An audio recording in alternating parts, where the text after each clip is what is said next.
ओम ज्ञानतिमिरान्धस्य ज्ञानञ्जनशलाकया चक्षुरुन्मिलितं येन तस्मै श्रीगुरुवे नमः। श्रीचैतन्यमनोभीष्टं स्थापितं येन भूतले स्वयं रूपकदा मह्यं ददाति स्वपदान्तिकं वन्देऽहं श्रीगुरु श्रीयुतपदकमलं श्रीगुरून् वैष्णवाचं श्रीरूपं साग्रजातं सगण रघुनाथान्वितं तं सजीवं साद्वैतं सावधूतं परिजनसहितं कृष्णचैतन्यदेवं श्रीराधाकृष्णपादान् सागणललिता श्रीविशाखान्विताश्च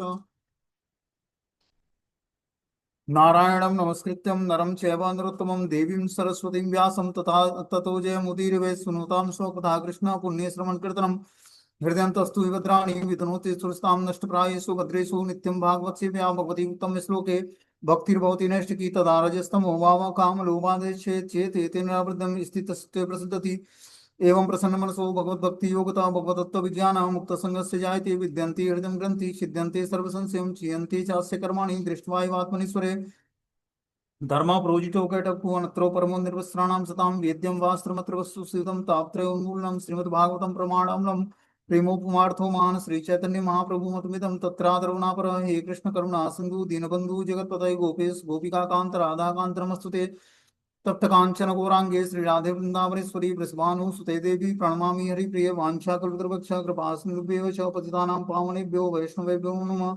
जय श्री कृष्ण चैतन्य प्रभु नित्यानंद श्री अद्वैत गदाधर श्रीवासादि श्री गौर भक्तवृंद। हरे कृष्ण कृष्ण कृष्ण हरे हरे, हरे राम राम राम हरे हरे। तो इसमें आज हम लोग को श्रीमद् भागवतम का स्कंद संख्या 6 अध्याय संख्या 16 और श्लोक संख्या 1 नंबर पढ़ना है। बोलते हैं श्री बादरायणी उवाच अथ देवर्षि राजन्य संप्रेतम नृपात्मज दर्शयित्वेति होवाच ज्ञातिनां मनुसूचताम। श्री सुखदेव गोस्वामी ने कहा कि हे राजा परीक्षित, नारद ऋषि ने अपनी योग शक्ति से शोकाकुल स्वजनों के समक्ष उस पुत्र को ला दिया और फिर वे इस प्रकार बोले। तो जो राजा चित्रकेतु का जो पुत्र मर गया था उसको नारद मुनि ने अपनी योग शक्ति से उस शोकाकुल स्वजनों के समक्ष फिर से उनको प्रकट कर दिया, मतलब जिंदा कर दिया। और इस प्रकार बोले, क्या बोले? श्री नारद उवाच जीवात्मना पश्य भद्रम ते मातरम पितरम च ते सुहृदो बांधवास्तप्ता शुचाम स्वकृतया वृथम। श्री नारद मुनि ने कहा, हे जीवात्मा, तुम्हारा कल्याण हो, जरा अपने माता पिता को तो देखो, तुम्हारे चले जाने से तुम्हारे समस्त मित्र और संबंधी कितने शोकाकुल हैं। इस तरह से नारद मुनि उस जीवात्मा को कुछ देर के लिए जीवित करते हैं और वो दिखाना चाहते हैं कि देखो तुम्हारे माता पिता जो इस शरीर के थे वो कितने शोकाकुल हैं तुम्हारे जाने के बाद, और समस्त संबंधी और जो मित्रगण हैं। कलेवरम स्व माविश्यम शेष मायु सुहृदृतम भुक्षमम योग पितृ प्रतानम अधिष्ठितम नृपासनम। तुम असमय ही मरे थे, इसलिए तुम्हारी आयु अब भी शेष है। अतः तुम अपने शरीर में पुनः प्रवेश करके अपने मित्रों तथा स्वजनों की संगति में शेष जीवन का भोग करो। अपने पिता द्वारा प्रदत्त यह समस्त ऐश्वर्य तथा राज सिंहासन स्वीकार करो। इस तरह से नारद मुनि ने उस जीवात्मा को आदेश दिया। अब जीव हुआ उवाच, मतलब वो जीवात्मा क्या बोलता है?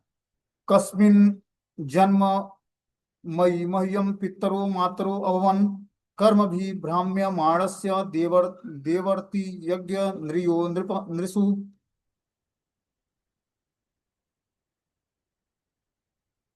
नारद मुनि की योग शक्ति से जीवात्मा थोड़े समय के लिए मृत शरीर में पुनः प्रविष्ट हुआ और नारद मुनि के अनुरोध पर इस प्रकार बोला, मैं जीव अपने कर्म फलों के अनुसार एक शरीर से दूसरे शरीर में देहांतरण करता रहता हूँ। इस प्रकार कभी देवताओं की योनि में रहता हूँ तो कभी निम्न पशुओं अथवा वनस्पतियों में और कभी मनुष्य योनि में रहता हूँ। अतः यह किस जन्म के मेरे माता पिता थे, वास्तव में न तो कोई किसी की माता और न कोई किसी का पिता है, तो मैं इन दोनों व्यक्तियों को अपने माता पिता के रूप में कैसे स्वीकार कर सकता हूँ। इस तरह से उस जीवात्मा को 2 मिनट के लिए नारद मुनि जो है फिर से उस शरीर प्रदान करते हैं और फिर वो जीवात्मा बताना चाहता है कि कौन से माता पिता हैं, और अनेक जन्मों से मैंने अलग अलग जोनियों में भटकते भटकते कभी मैंने देवताओं की जोनि प्राप्त की, कभी निम्न पशुओं की, कभी वनस्पतियों की, कभी मनुष्यों की, और इस प्रकार अनेक जोनियों में भटकते भटकते मैं इनका पुत्र बना, और पुत्र बनने के बाद भी हमारा जब कर्म समाप्त हुआ तो मैंने शरीर त्याग दिया। तो ये किस जन्म के हमारे माता पिता हैं?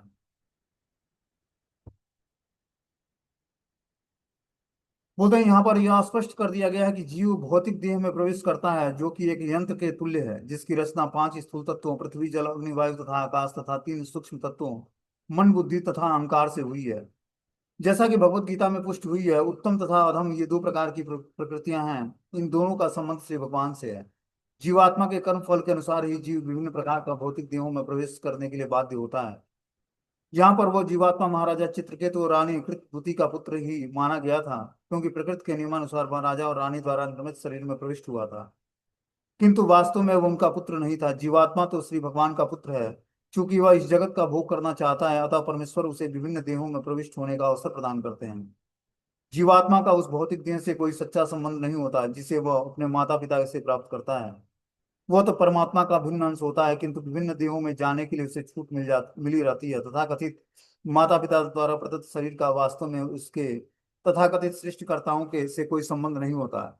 इसलिए जीवात्मा ने सीधे नकार दिया कि महाराजा चित्रकेतु और उसकी पत्नी उसके माता पिता थे, अब नहीं है।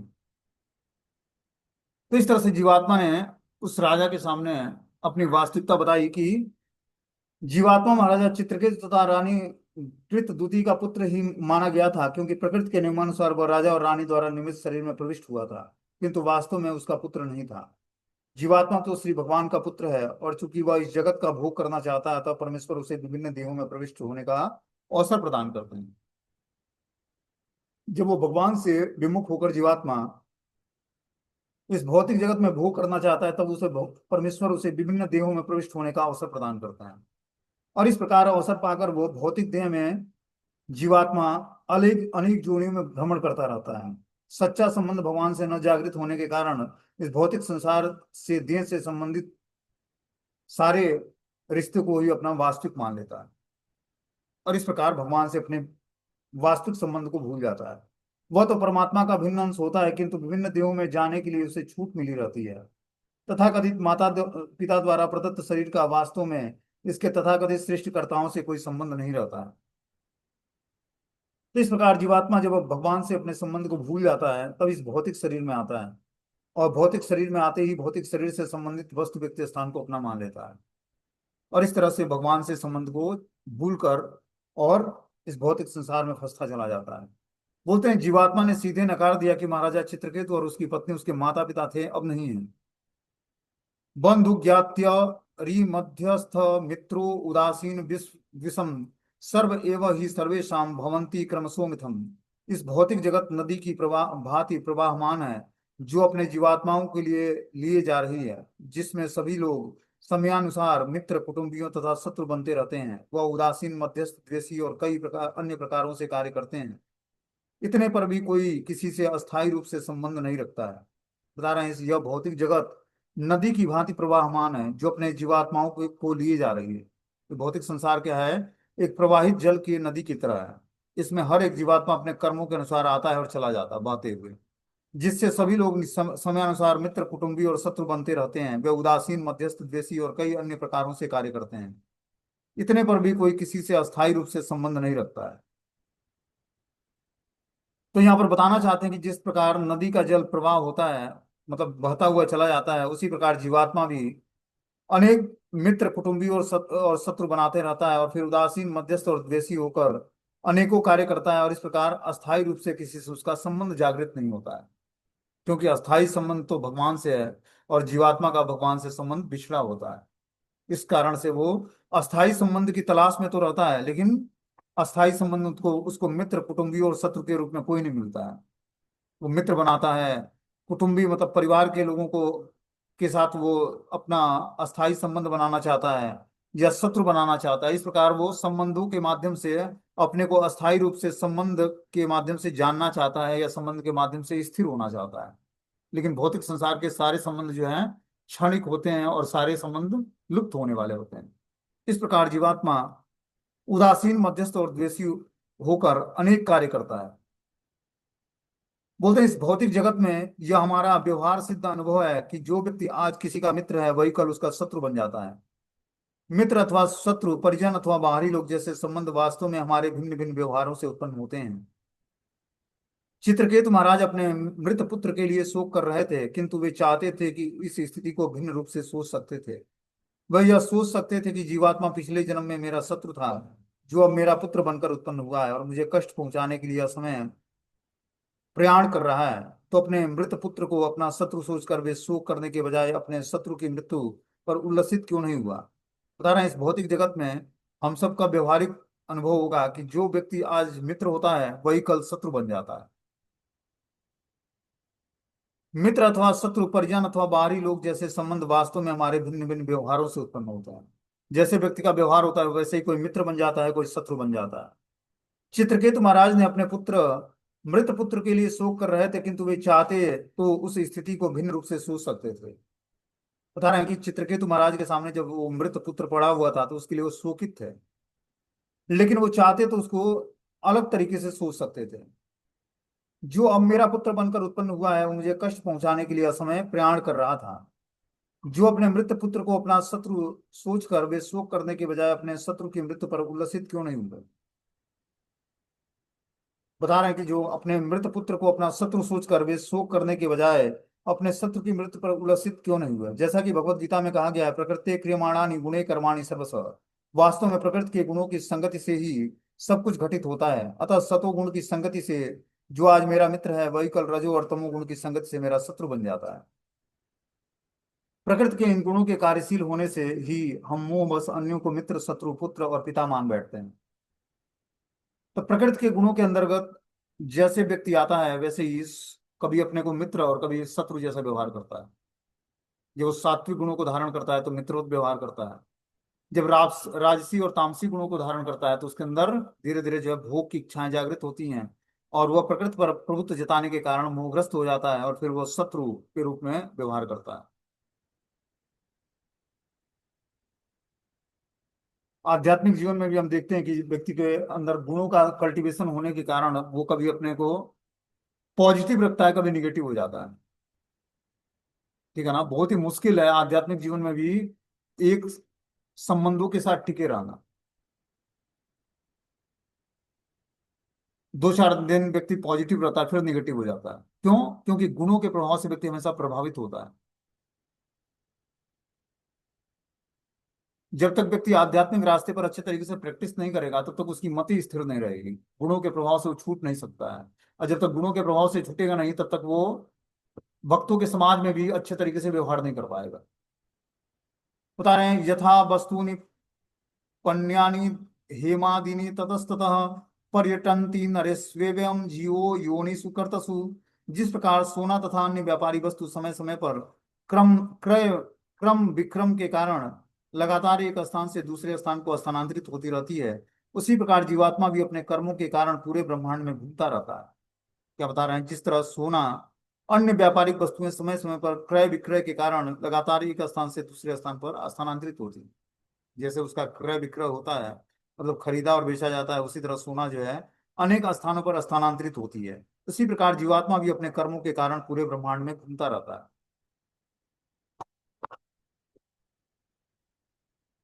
जैसा कि पहले कहा जा चुका है, चित्रकेतु का पुत्र उसका शत्रु था और अब उसे दारुण दुख देने के लिए पुत्र रूप में उत्पन्न हुआ था। निसंदेह पुत्र के असामयिक निधन से पिता को गहरा शोक हुआ। चाहे तो कोई तर्क कर सकता है कि यदि पुत्र राजा का शत्रु था तो फिर उसके लिए राजा के हृदय में इतना स्नेह क्यों था। बता रहे हैं कि जो है चित्रकेतु का पुत्र उसका शत्रु था क्योंकि उसे दारुण दुख देने के लिए पुत्र रूप में उत्पन्न हुआ था। तो शत्रु क्या करता है? जीवात्मा को दुख प्रदान करता है। तो शत्रु के रूप में पुत्र भी आ सकता है। जैसे व्यक्ति का कर्म होता है उसी तरह उसके पुत्र भी प्राप्त हो जाते हैं। कोई ऋण चुकाने के लिए आता है, कोई पिता को परेशान करने के लिए आता है, कोई शोकित करने के लिए आता है, कोई सुख देने के लिए आता है, कोई सेवा करने के लिए आता है। तो जैसे जिस व्यक्ति का कर्म होता है उसी तरह वो पुत्र रूप में उस परिवार में आ जाता है, और परिवार के सदस्यों को कभी सुख देता है कभी दुख देता है। बता रहे हैं चित्रकेतु का पुत्र उसका शत्रु था क्योंकि उसे दारुण दुख देने के लिए ही पुत्र के रूप में उत्पन्न हुआ था। निसंदेह पुत्र की असामयिक निधन से पिता को गहरा शोक हुआ कि असामयिक ही मृत्यु हो गई उसकी। बहुत ही वो शोकित हो गया। चाहे तो कोई तर्क कर सकता है कि यदि पुत्र राजा का शत्रु था तो फिर उसके लिए राजा के हृदय में इतना स्नेह क्यों था। ये भी क्वेश्चन उठता है कि और जो पुत्र के रूप शत्रु के रूप में ये पुत्र उत्पन्न हुआ था राजा का, तो उसके उसके लिए राजा के हृदय में इतना स्नेह क्यों था। इसका उत्तर यह है कि शत्रु के हाथ में किसी की संपत्ति चली जाती है तो वो संपत्ति शत्रु की मित्र बन जाती है। वह उसे अपने कार्य के लिए उपयोग में ला सकता है, यही नहीं, यदि चाहे तो वह अपने पहले स्वामी को उसके द्वारा हानि भी पहुंचा सकता है। अतः वह संपत्ति दो में से किसी की भी नहीं रहती है। संपत्ति तो सदा संपत्ति रहती है, किंतु विभिन्न अवस्थाओं में उसे मित्र या शत्रु के रूप में उपयोग में लाया जाता है। कि जैसे मान लो कि किसी के पास संपत्ति होती है, तो यही नहीं, यदि चाहे तो वह अपने पहले स्वामी को उसके द्वारा हानि भी पहुंचा सकती है। अतः वह संपत्ति को दो में से किसी की भी नहीं रहती है। बोलते हैं कि शत्रु के हाथ में किसी की संपत्ति चली जाती है, तो वह संपत्ति शत्रु की मित्र बन जाती है। मान लो कोई संपत्ति है और किसी शत्रु के हाथ में चली गई, तो वो शत्रु के हाथ में जाने से वो संपत्ति शत्रु की मित्र बन जाती है। और वो शत्रु जो है किस हिसाब से उस संपत्ति को यूज करेगा, ये वो जानता है। उसे अपने कार्य के लिए कैसे वो उपयोग में ला सकता है। यही नहीं, यदि चाहे तो वो अपने स्वामी को उसके द्वारा हानि भी पहुंचा सकती है वो संपत्ति, क्योंकि वो गलत व्यक्ति के हाथ में चला गया संपत्ति। बता रहे हैं, अतः वह संपत्ति दो में से किसी की भी नहीं रहती है। संपत्ति तो सदा संपत्ति रहती है, किंतु विभिन्न अवस्थाओं में उसे मित्र या शत्रु के रूप में उपयोग में लाया जाता है। भगवत गीता में कहा गया कि जीवात्मा को जन्म लेने वाला न तो कोई पिता न माता, जीवात्मा तथा कथित पिता माता से पृथक स्वरूप है। प्रकृति के नियमानुसार जीवात्मा पिता के वीर्य में प्रविष्ट होकर माता के गर्भ में अंतःक्षेपण किया जाता है। उसे यह चुनने की छूट दी जाती है कि कौन उसका पिता है। प्रकृति क्रियमाणानी, प्रकृति के नियम उसे बाध्य करके भिन्न भिन्न माताओं और पिताओं के पास भेजते हैं, मानो खरीदी और बेची जाने वाली कोई सामग्री है। तो हर एक जीवात्मा अपने कर्मों के अनुसार माता पिता स्वीकार करता है, और उस माता पिता को स्वीकार करके इस भौतिक संसार में आता है। बोलते हैं तथाकथित संबंध प्रकृति के व्यवहार में है, इसका कोई अर्थ नहीं है, अतः यह मोह कहलाता है। वो जिस माता पिता को स्वीकार करता है, उसका कोई वास्तविक संबंध नहीं है। ठीक है ना। वो कर्मों के हिसाब से उसने माता पिता स्वीकार किया, जन्म लिया, और फिर वो मोहग्रस्त हो गया उस माता पिता से। वही जीवात्मा कभी पशु रूपी माता पिता की शरण ग्रहण करता है, तो कभी मानव माता पिता को। कभी कभी वो पक्षियों के मध्य माता पिता को स्वीकार करता है, तो कभी कभी वो किसी देवता को माता पिता के रूप में स्वीकार कर लेता है। लोकों या योनियों में प्रकृति के नियमों से बारंबार प्रताड़ित होकर जीवात्मा ब्रह्मांड भर में चक्कर लगाता है। यही संयोग बस वह किसी भक्त के संपर्क में आता है तो उसका जीवन सुधर जाता है। जब तब जीवात्मा परम धाम को वापस जाता है। इसलिए श्री चैतन्य महाप्रभु कहते हैं कि ब्रह्मांड भ्रमिते कौन भाग्यवान जीव गुरु कृष्ण प्रसादे पाए भक्ति रता भी। जन्म जन्मे सबे पिता माता पाए और कृष्ण गुरु नहीं मिले बज हरि। विभिन्न देहों में आत्मा के देहांतरण से प्रत्येक व्यक्ति प्रत्येक जीवन में, चाहे वो मनुष्य हो, पशु, वृक्ष या देवता का हो, माता तथा पिता की प्राप्ति करता है। इतना मिलन कठिन नहीं, कठिन तो है कि परम गुरु या श्री कृष्ण को पा लेना। अतः मनुष्य का कर्तव्य है कि वो कृष्ण के प्रतिनिधि अर्थात गुरु के संपर्क में आने के अवसर को पकड़े। गुरु या आत्मा पिता के पथ प्रदर्शन से परम धाम वापस जाना सहज हो पाता है। बताया कि विभिन्न देहों में आत्मा के देहांतरण से प्रत्येक व्यक्ति प्रत्येक जीवन में, चाहे वो मनुष्य हो, पशु, वृक्ष या देवता का हो, माता पिता की प्राप्ति करता है। किसी भी योनि में उसे आत्मा के देहांतरण के साथ ही उसे नए माता पिता मिलते हैं, चाहे वो पशु योनि में हो, या वृक्ष की योनि में हो, या मनुष्य योनि में हो, या देवता की योनि में। कठिन तो है परम गुरु से या श्री कृष्ण को पा लेना।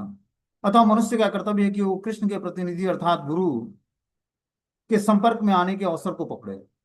कि वो आध्यात्मिक गुरु, जो प्रमाणिक गुरु हैं, उनके संपर्क में आने का अवसर खोजे पहले। गुरु या आत्म पिता के पथ प्रदर्शन से परम धाम वापस जाना सहज होता है। कि जब जीवात्मा गुरु के संपर्क में आता है, तब वो परम धाम वापस जाने के लिए उसका एक रास्ता खुलता है। इसलिए हमें परम गुरु को, जो स्वयं भगवान ही है, उनके प्रतिनिधि, जो कृष्ण के प्रतिनिधित्व करता गुरु है, उसके संपर्क में आने के लिए हमें अवसर खोजना चाहिए। बोलते हैं नित्यस्था अर्थस्य संबंधो हा नित्यो दृश्यते नृषु यावगस्य ही संबंधो ममत्वं तावदेव ही।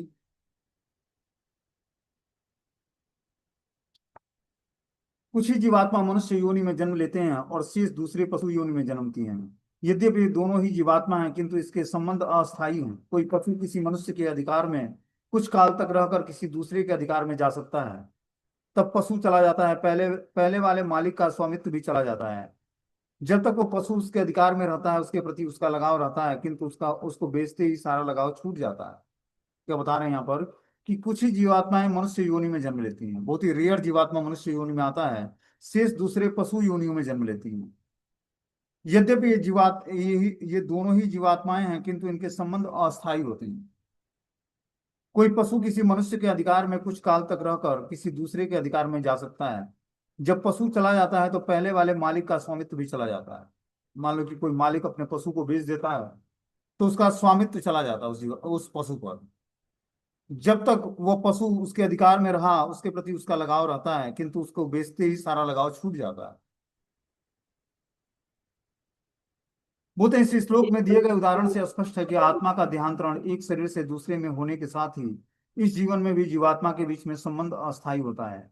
चित्रकेतु के पुत्र का नाम हर्ष शोक अर्थात हर्ष तथा शोक था। जीवात्मा निश्चित ही नित्य है, किंतु शरीर रूपी अनित्य परिधान से आवृत होने से उसका अनित्यता प्रकट नहीं होता है। देहिनो अस्मिन् यथा देहे कौमारम यौनम जरा। इस शरीर के साथ लगा आत्मा निरंतर बाल्यावस्था से तरुणावस्था और फिर बुढ़ापे में जाता रहता है। इस प्रकार यह शारीरिक परिधान अस्थायी है, किंतु जीवात्मा अस्थायी है। जिस प्रकार पशु एक स्वामी से दूसरे स्वामी के यहाँ चला जाता है, उसी प्रकार जीवात्मा जो कुछ काल तक चित्रकेतु के पुत्र के रूप में था, वही अन्य जब अन्य शरीरों में प्रविष्ट हो गया तो सारा स्नेह संबंध टूट जाता है। तो यहाँ नारद मुनि जो है राजा चित्रकेतु के शोक को दूर करने के लिए उसको आध्यात्मिक ज्ञान प्रदान करते हैं और एग्जाम्पल बताते हैं कि जो है जिस प्रकार एक पशु होता है वो क्या करता है, पहले एक मालिक स्वीकार करता है और वो मालिक उस पशु को बेच देता है, तो फिर वो दूसरे मालिक के पास चला जाता है। तो पहले वाले मालिक से उसका संबंध छूट जाता है। उसी तरह जीवात्मा का भी संबंध जो है जब तक इस शरीर में होता है तब तक तो उसका संबंध होता है, लेकिन जैसे ही शरीर का को त्यागता है वैसे ही नए शरीर में जाता है, उसी तरह उसको नए माता पिता मिल जाते हैं। देखो श्रीमद् भागवतम क्या है ना कि हमारे जीवन की वास्तविकता को बताने वाला ग्रंथ है, कि व्यक्ति मोह और शोक से ऊपर उठकर और भगवान की भक्ति को जान पाए। क्योंकि कृष्ण भक्ति हमें क्या करती है, मोह और शोक को नष्ट करके हमें भगवान की शुद्ध भक्ति क्या है उसको हृदय में जागृत करती है। तो जब तक हम मोह और शोक से छूटेंगे नहीं, तब तक हमारे हृदय में भगवान की भक्ति जागृत नहीं होगी। और ये ज्ञान ऐसा नहीं कि बस वैरागी जीवन के पालन करने वाले व्यक्ति के लिए है, ये ज्ञान हम सबके लिए है, जो भी शुद्ध भक्ति करना चाहता है। तो परिवार में रहते हुए हमें कैसे ऐसे संबंधों को जानना पड़ेगा कि जो एक जीवात्मा का भगवान से वास्तविक संबंध क्या है। ये तभी हमारा संबंध जागृत हो पाएगा जब हम दृढ़ता पूर्वक भगवान के नाम का जप करेंगे और शास्त्रों को गंभीरता से सुनेंगे और पढ़ेंगे। तभी हम धीरे धीरे पारिवारिक जीवन के संबंधों से धीरे धीरे डिटैच होकर भगवान से अपने संबंध को जागृत कर पाएंगे। जैसे हमने कई बार एग्जाम्पल बताया है गोपियों का। गोपियों का भगवान से बहुत ही गहरा संबंध था, लेकिन ऐसा नहीं था कि वो अपने परिवार का पालन पोषण नहीं करती या गौओं को खिलाती नहीं या फिर अपने पति बच्चों का देखभाल नहीं करती, ऐसा नहीं था। वो सब कुछ करते हुए कृष्ण का चिंतन करती थी। आचार्य लोग एग्जाम्पल भी बताते हैं कि जैसे एक व्यभिचारिणी स्त्री होती है जिसका चरित्र ठीक नहीं है, वो घर में तो कार्य करती है लेकिन उसका चिंतन जो है जार पति की तरफ होता है। ठीक है ना। उसी तरह जो व्यक्ति भक्ति करना चाहता है वो रहते हुए घर में अपने वास्तविक पति भगवान श्री कृष्ण का चिंतन करना है। ये एग्जाम्पल थोड़ा सा अपोजिट लगता है, लेकिन बहुत ही परफेक्ट एग्जाम्पल आचार्यों ने बताया है। कि घर में रहते रहते हमें सब कार्य करते हुए, बच्चों का पालन पोषण करते हुए, माता पिता भाई बहन पति पत्नी दोस्त मित्र जॉब बिजनेस करते हुए भगवान को ही अपना वास्तविक पति वास्तविक पुत्र वास्तविक संबंधी के रूप में स्वीकार करना। हमने कई बार एग्जाम्पल बताया, स्वयं भगवान श्री राम के चरित्र में देखने को मिलता है कि श्री रामचंद्र जब दशरथ की मृत्यु होनी थी तो श्री रामचंद्र उनको छोड़ के जंगल में चले जाते, और उसी राम के वियोग में दशरथ जी ने अपना शरीर छोड़ दिया। क्यों छोड़ दिया? क्योंकि राम से बहुत ही प्रेम करते थे, उनको आसक्ति थी।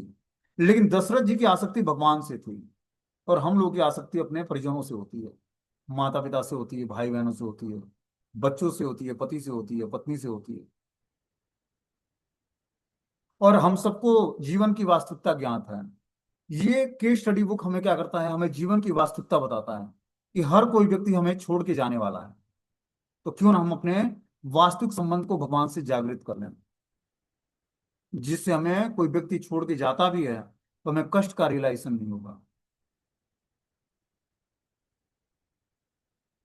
जब तक इस संबंध को हम जानेंगे नहीं भगवान से, तब तक हम भगवान से हृदय से जुड़ नहीं पाएंगे।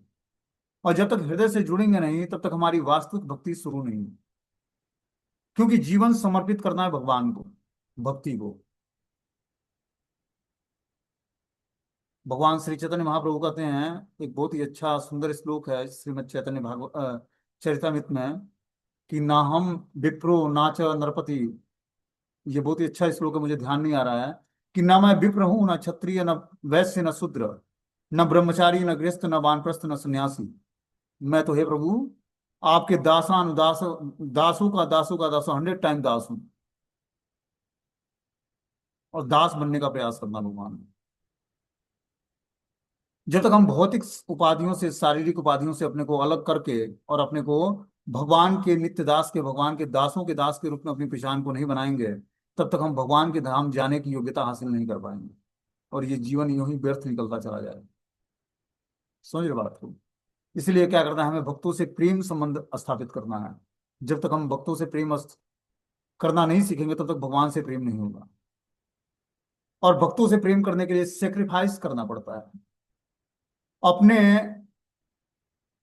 आनंद की इच्छा ना करके, अपने को सुख की इच्छा ना करके दूसरे को सुख प्रदान करना है। दूसरे के लिए कंफर्ट के लिए कार्य करना है। दूसरे को आनंद प्रदान करने के लिए कार्य करना है। अपना जो वैष्णव का जीवन होता है, अपना जीवन नहीं होता है, वो दूसरे के लिए जीवन जीता है। समझ बात को? तो अगर जो हमें भक्त बनना है, तो हमें अपना जीवन दूसरे के उपयोग में ले आना पड़ेगा, दूसरे के लिए कार्य करना पड़ेगा।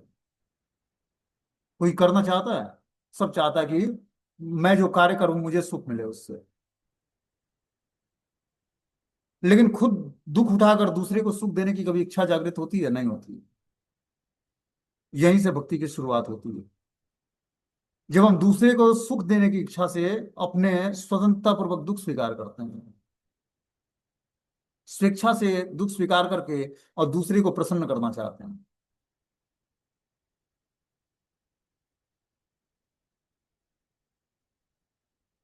यहाँ बता रहे हैं कि इस श्लोक में दिए गए उदाहरण से स्पष्ट है कि आत्मा का देहांतरण एक शरीर से दूसरे में होने के साथ साथ ही इस जीवन में भी जीवात्मा के बीच संबंध अस्थायी होता है।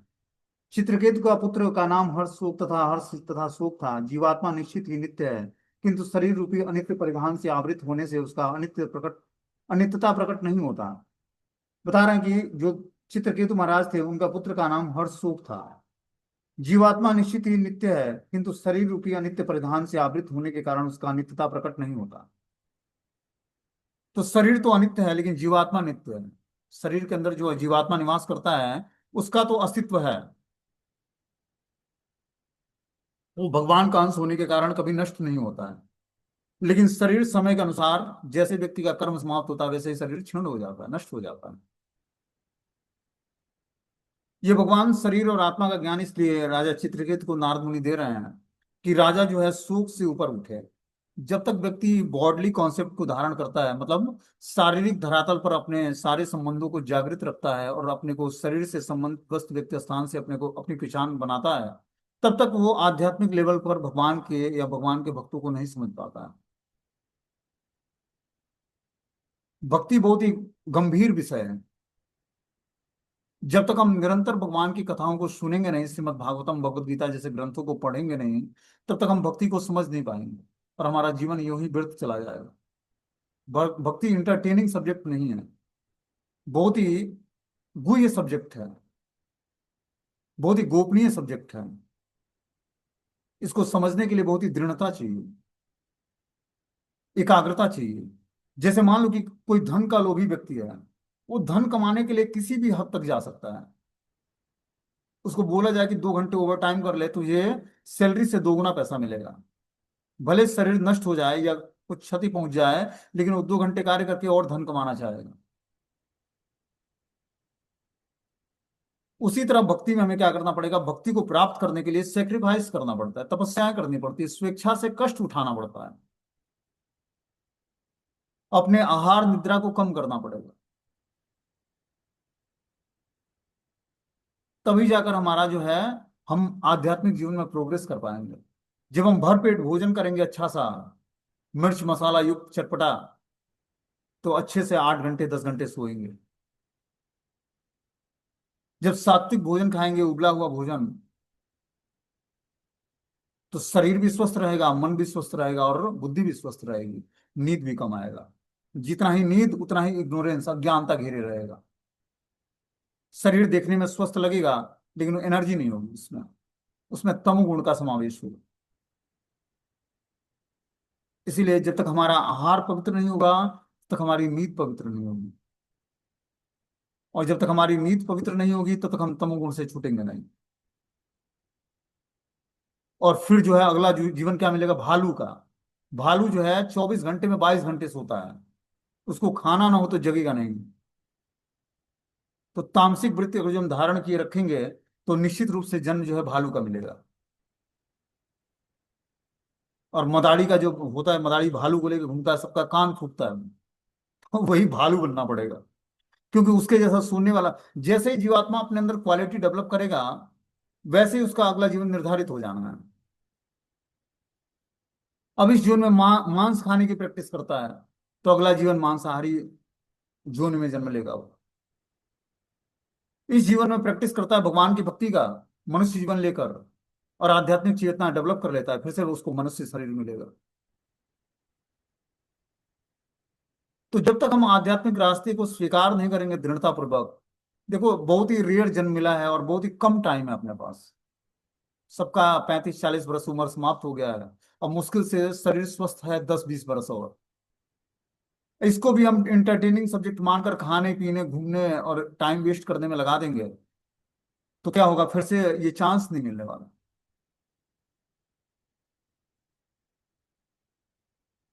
और जितना गंभीरता से इस क्लास में बताया जाता है, ठीक है ना, क्लास के माध्यम से बताया जाता है कि गंभीरता से इस बातों को स्वीकार करें हम। और जब तक हम इस बातों को गंभीरता से स्वीकार नहीं करेंगे तब तक हमारा आध्यात्मिक जीवन में प्रोग्रेस नहीं होगा। इसीलिए इस बातों को गंभीरता से हमें स्वीकार करना है, और गंभीरता से स्वीकार करके भगवान की भक्ति को करना है। आगे इसमें बता रहे हैं कि जो है, शरीर में आत्मा तो निरंतर बना रहता है, लेकिन शरीर में बाल्यावस्था से तरुणावस्था, फिर तरुणावस्था से वृद्धावस्था को प्राप्त होता है। इस प्रकार यह शरीर परिधान अस्थायी है, किंतु जीवात्मा अस्थायी है। जिस प्रकार पशु एक स्वामी से दूसरे स्वामी के यहाँ चला जाता है, उसी प्रकार जीवात्मा, जो कुछ काल तक चित्रकेतु के पुत्र के रूप में था, वही अब अन्य शरीरों में प्रविष्ट हो गया, तो सारा स्नेह संबंध टूट गया। पिछले श्लोक में दिया गया उदाहरण में कहा गया कि जब कोई व्यापारी सामग्री किसी के हाथ में रहती है तो उसकी होती है, किंतु दूसरे के हाथ में पहुंचते ही वह पराई हो जाती है। तब न तो उसके साथ उसका कोई संबंध रह जाता, न ही वह स्नेह और शोक करता है। जैसे एक पशु का एग्जाम्पल बताया गया कि जब तक पशु उसके वहां होता है तब तक वो उसका पशु कहलाता है, वो भी अपने स्वामी को मानता है और स्वामी भी अपने पशु को प्रेम करता है। लेकिन जैसे ही वो स्वामी उस पशु को बेच देता है तो क्या होता है, फिर वो पशु दूसरे के वहां चला जाता है, फिर वो भूल जाता है कि हमारा कोई स्वामी भी था, फिर उसी को अपना स्वामी मानने लगता है जो उसको भोजन देता है।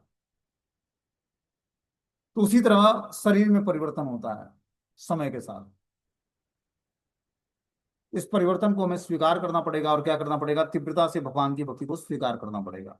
आगे बता रहे हैं, एवं योगी योनिगतो जीवम न नित्यो निरहंकृतम यावदत्योपलभ्येतम तावत् सत्व ही तस्य ततः। भले ही जीवात्मा मृत देहों के संबंधों के कारण दूसरे जीवात्मा से संबंध जान पड़े, किंतु जीवात्मा शाश्वत है। वास्तव में शरीर ही जन्मता है और नष्ट होता है, जीवात्मा नहीं। हमें यह नहीं मानना लेना चाहिए कि जीवात्मा की उत्पत्ति या मृत्यु होती है। जीवात्मा का तथाकथित माता पिता से कोई संबंध नहीं होता। जब तक जीवात्मा अपने पूर्व कर्म के फलस्वरूप किसी माता पिता का पुत्र बनकर प्रकट होता है, तभी तक माता पिता द्वारा प्रदत्त शरीर से उसका नाता रहता है। इस प्रकार वह अपने को मिथ्या ही उसका पुत्र मानकर अत्यंत स्नेह जताता है। मरने के बाद यह संबंध नष्ट हो जाता है। ऐसी परिस्थिति में मनुष्य को झूठे ही हर्ष और शोक में लीन नहीं होना चाहिए। देखो क्या ज्ञान प्रदान कर रहे हैं नारद मुनि। बता रहे हैं भले ही एक जीवात्मा मृत देहों के संबंधों के कारण दूसरे जीवात्मा से संबंध जान पड़े, किंतु जीवात्मा शाश्वत है। तो जीवात्मा मृत देहों के संबंधों के कारण दूसरे जीवात्मा से संबंध जान लेता है अपना। जब जीवात्मा शरीर में होता है तो उस शरीर से संबंधित जो संबंधी गण हैं उसको अपना मान लेता है। लेकिन बता रहे हैं कि जीवात्मा से संबंध जान पड़ता है, किंतु जीवात्मा शाश्वत है। वास्तव में शरीर ही जन्म लेता है और नष्ट होता है, जीवात्मा नहीं। तो जीवात्मा का वास्तविक संबंध भगवान से है। लेकिन वो जैसा शरीर धारण करता है तो वो शरीर से संबंधित वस्तु व्यक्ति स्थान से आसक्त हो जाता है और उसी को अपना मान लेता है। और भगवान से जो उसका नित्य संबंध है वो भूल जाता है, शाश्वत संबंध को भूलकर उसी व्यक्ति को अपना शाश्वत मान लेता है संबंध। और इस कारण से जब वो आपस में दूरियां बढ़ती हैं या छोड़कर चला जाता है तो उसे कष्ट होता है। हमें यह नहीं मान लेना चाहिए कि जीवात्मा की उत्पत्ति या मृत्यु होती है। जीवात्मा का तथाकथित माता पिता से कोई संबंध नहीं होता है। जब तक जीवात्मा अपने पूर्व कर्म के फलस्वरूप किसी माता पिता का पुत्र बनकर प्रकट होता है, तभी तक माता पिता द्वारा